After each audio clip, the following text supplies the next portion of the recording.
로마서 8장 5절에서 11절 말씀.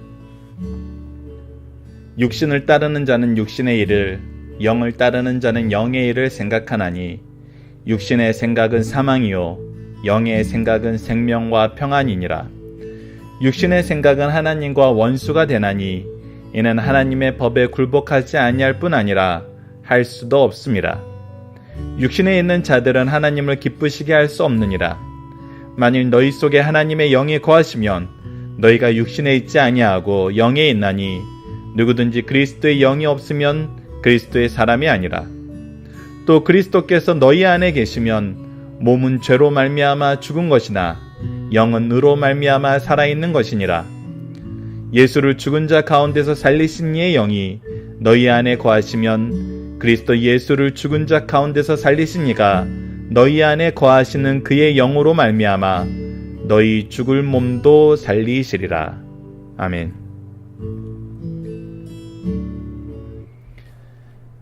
안녕하세요. 승리한상 가족 여러분, 그리고 강성성경연구원 여러분. 오늘은 로마서 8장 5절에서 11절입니다. 제목은 그리스도의 영이 없으면 그리스도의 사람이 아니다 라는 제목의 말씀입니다.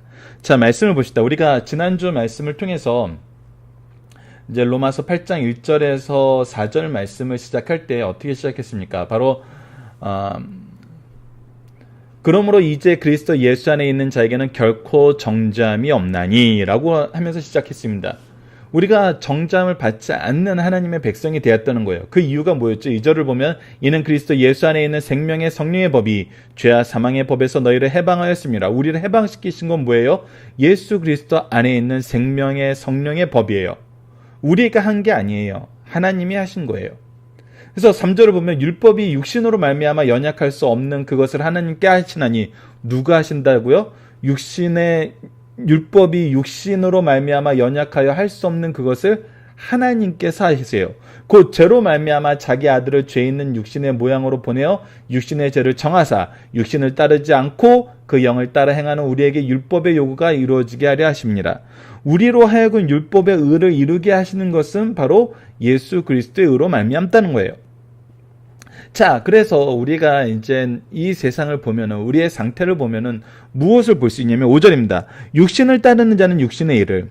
자, 육신을 따르는 자는 육신의 일을 할 수밖에 없어요. 이것은 무엇이냐면 이미 우리가 완벽하게 구분된 삶, 영역이 구분된 삶을 살고 있다는 거예요. 영을 따르는 자는 영의 일을 생각하나니. 우리가 영에 속했는지 육신에 속했는지는 무엇을 통해서 나타나냐면 하는 일을 통해서 나타나요. 근데 육신의 생각은 사망이요 영의 생각은 생명과 평안이라. 그리고 결과도 달라요. 육신의 생각은 사망으로 가고 영의 생각은 생명과 평안으로 가요. 육신의 생각은 하나님과 원수가 되나니 이는 하나님의 법에 굴복하지 아니할 뿐 아니라 할 수도 없습니다. 육신의 생각을 따르는 것은 하나님의 법을 힘써 거역하는 거, 그리고 굴복하려고 해도 할 수 없는 상태에 있다는 걸 얘기해요. 육신에 있는 자들은 하나님을 기쁘시게 할 수 없느니라. 절대 하나님의 뜻을, 하나님의 의를 이룰 수 없어요. 이것이 바로 육신에 있는 자들의 삶의 모습이고 특징이고, 우리와 하나님의 안에 있는, 하나님의 생명의 안에 있는 우리와의 차이의 모습이에요.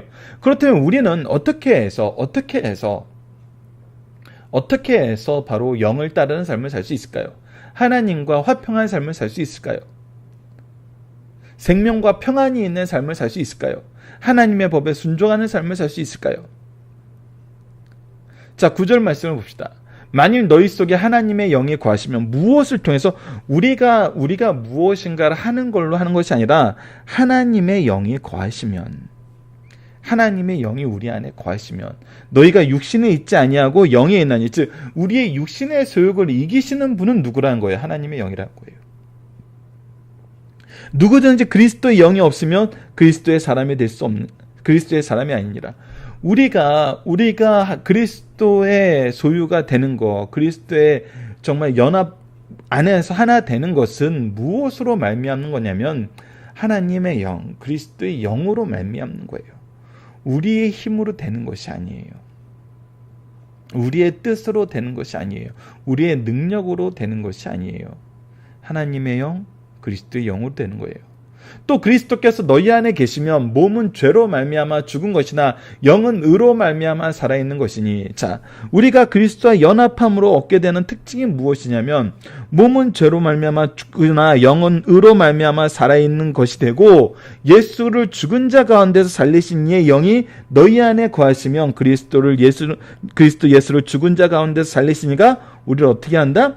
죄로 말미암아 죽은 그 상태에 있는 것이 너희 안에 거하시는 그 영으로 말미암아 너희 죽을 몸도 살리느니라. 우리가 누구 때문에 생명과 평안과 하나님과 하나 되는 삶을 살아요? 바로 하나님의 영, 그리스도의 영으로 말미암아요. 이것은 하나님의 선물이고 하나님의 은혜고 하나님의 역사하심이에요. 우리가 원해서 되는 것이 아니고 우리가 능력이 있어서 받는 상급이 아니에요.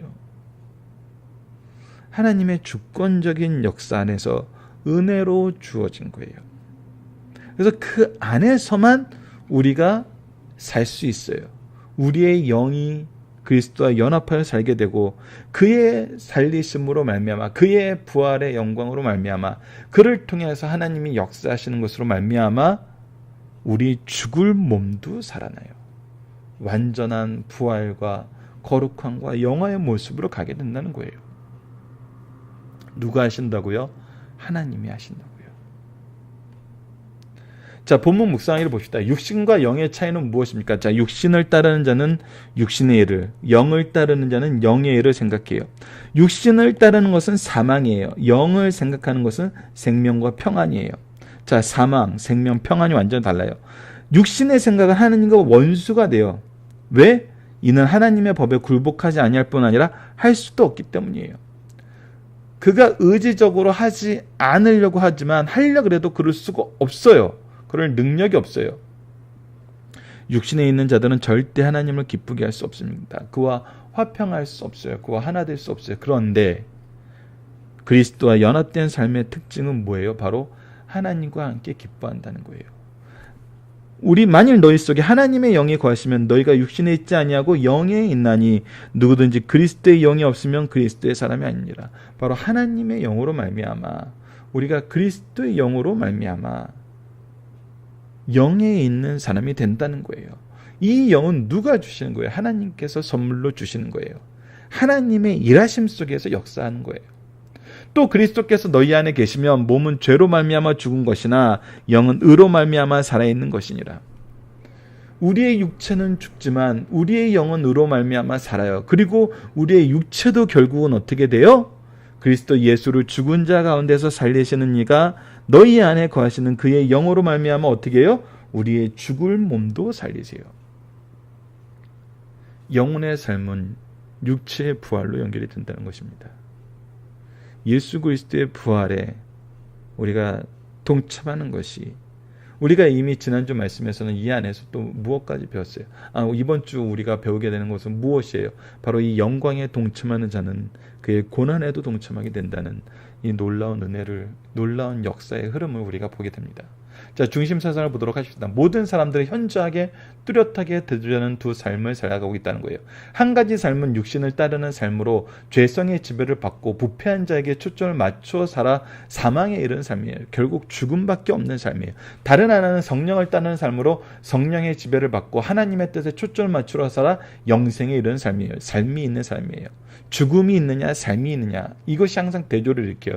이를 대조시켜 자신이 어떤 삶에 초점을 맞추고 살고 있으며 또 어떠한 삶을 살아야 하는지를 깨우쳐줘요. 우리가 어떻게 이 삶을 살게 되었는지를 우리에게 보여줘요. 그 동시에 우리에게 무엇을 확신을 줘요? 구원에 대한 확신을 줘요. 왜? 하나님께서 일하시니까. 내가 하나님의 것이라는 것은 하나님의 일하심으로 말미암아 증명된다는 거예요. 내가 증명하는 것이 아니에요. 내 의가 이것을 증명하는 것이 아니에요. 난 연약하지만 누가 증명하세요? 하나님이 증명하신다는 거예요. 우리 눈에 이것을 보여주신다는 거예요. 왜 성령을 따라 살아야 하는지를 구체적으로 가르쳐주고 있어요. 첫째, 육신을 따라 살면 육신의 일만 생각하고 하나님의 일은 저버려요. 둘째, 육신의 생각은 죽음이요 성령의 생각은 생명과 평안이기 때문이에요. 셋째, 육신의 생각은 하나님과 원수가 되나 성령의 생각은 하나님을 기쁘시게 하기 때문이에요. 이 삶은 완전히 상반된 삶이에요. 우리에게 계속 이 상반된 삶의 모습을 우리에게 보여주고 있어요.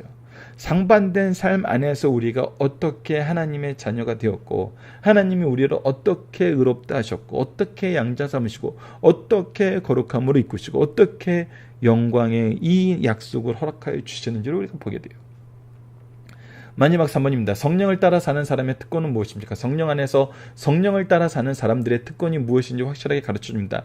성령께서 내주해 주심으로 그리스도의 사랑, 그리스도인이 되어 우리의 육신은 죄로 인하여 죽은 것이나 영은 의로 말미암아 살아요. 그리고 그리스도의 영 안에서 우리의 죽을 몸도 살아요.